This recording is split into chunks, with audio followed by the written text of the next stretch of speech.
Welcome back to The Price of Existence. I'm Skyler Thomas, back in my favorite city, San Francisco, and today we're continuing with part 2 of the food chain, looking at what white sharks eat and whether or not anything eats white sharks.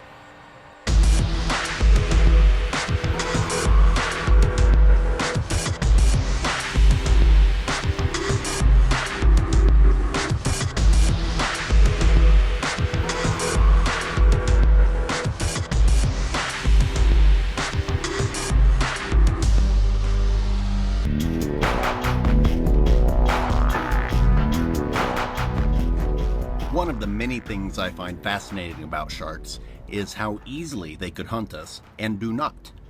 I realize certain politicians, as well as the media, would have you thinking that sharks are biting and consuming people all the time, but that simply is not the truth. Does it happen ever? Sure, that doesn't make it a thing. If you're going to judge animals by whether or not they've ever done anything, consider this.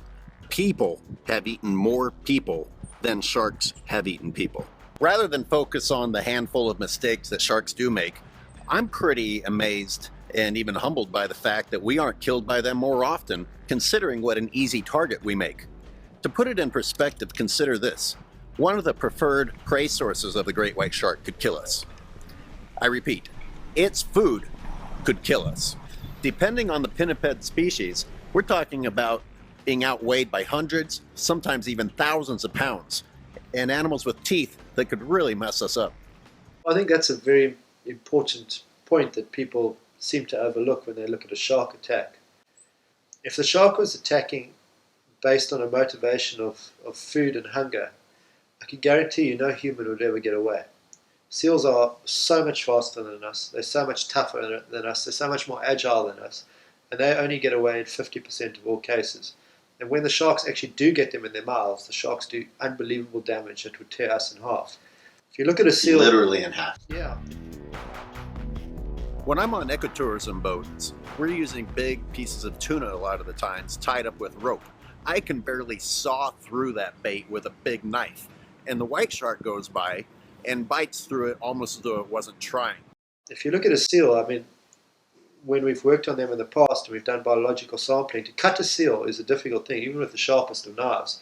To cut through that fur and the skin is very tough. They've then got a thick layer of blubber, and they're all muscle. If you look at a seal, what it does essentially is all it does is eats protein and swims.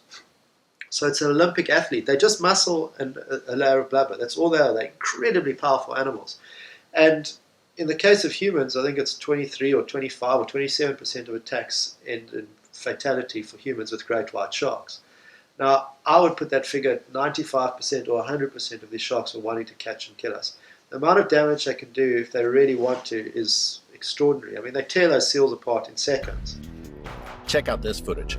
I was scuba diving in Monterey when I came up next to this guy who was on a rock healing from what was the telltale sign of a great white shark's half-moon bite.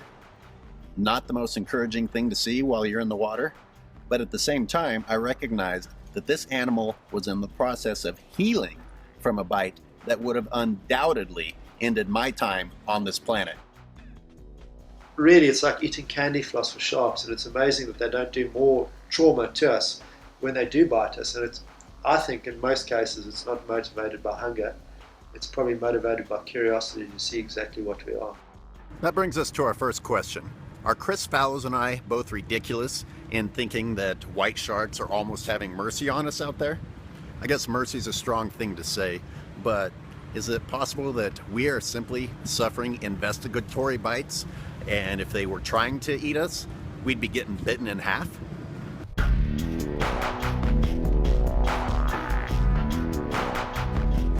If you tuned in last week, you saw an example of a turtle using a tactic against a tiger shark by staying close to the tiger shark.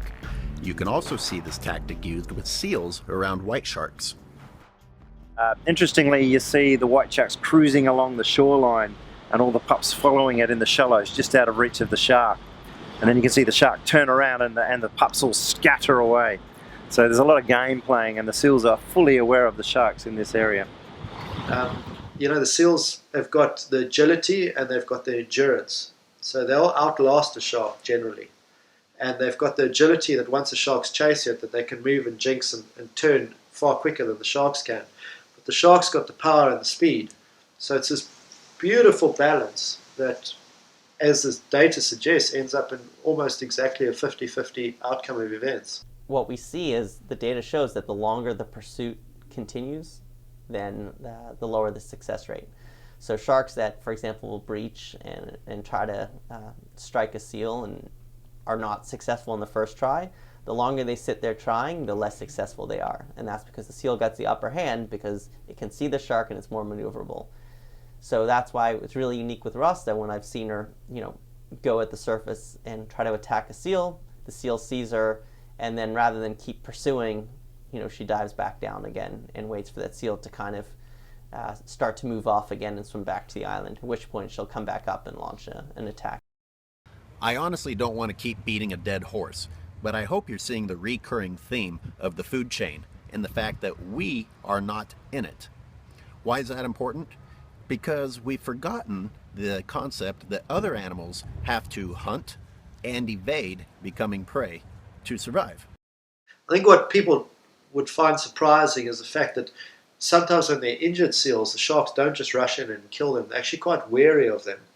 And on some occasions, we've actually watched very sick or very badly injured seals floundering on the surface, just swimming slowly away from the island that you'd think would be the easiest of targets. But the sharks cautiously circle them. And in a couple of instances, we've actually watched the sharks circle, sometimes for half an hour, and then swim away from them. So it's important to them to deliver a devastating blow right from the beginning. Yeah, I think absolutely, especially in the case of a seal, because a seal can bite and claw them. And whilst that won't kill a shark directly, if it was to lose an eye, it could kill a shark indirectly. So the shark really wants to be sure of debilitating or immobilizing that animal as quickly as it can. Let's get to the part that everybody wants to hear about. Orca versus great white shark. Most of you know by now that the orca wins, hands down. But why doesn't this happen more often in the wild? Could it be that just like in the other cases, orcas and great whites is a situation that both animals want to avoid when possible? But this is on the scale of a biologist sitting around a campfire with other biologists saying, well, if you had a grizzly bear and a mountain lion in a fight, who would win? Well, it's not going to happen. They target other stuff, for them to get together when there's other food around that either of them could take. It's ridiculous. The two animals aren't going to risk the damage. Well, it's kind of that way with the orcas and the white sharks. Why would an orca go after a white shark when there's plenty of other food around that doesn't have the damage risk associated with it? We were going out to do a whale watching trip. We were on our way towards the islands. The orcas killed and ate a California sea lion, but looked over and sure enough, there was a white shark that came up on what was left of this carcass that the orcas had killed. And right about that time, the larger of the two orcas made a beeline that direction. And then there was nothing, and then there was a splash over in that area. And then there was nothing, and a couple of minutes later, the orca came up to the boat, right up next to the boat, with this now dead white shark in its mouth, holding it up. And it was holding it up, I like to say like a cat with a mouse, bragging, showing you what it could do. Look what I got for you, kind of thing. It held it up, and then it dropped it, and the orcas went back to swimming around. The shark carcass sunk. The orca would go back down, pick up the shark carcass, brought it up, showed it to us again. And this is all right next to the boat, as I recall, 8 to 10 feet away, perhaps even a little closer. And it did that for maybe 20 minutes. What was really going on? Why did the orca go after this white shark? Did it want the shark as food, or was it protecting its carcass? The orca had killed this sea lion, and the carcass was there. The shark came up to the carcass, and then the orca went over and got it. So was it perhaps just protecting its food? Who knows exactly what's happening in these interactions in the wild? But what we do see is that as long as they're involved in the food chain, even the predator has to be worried about self-preservation.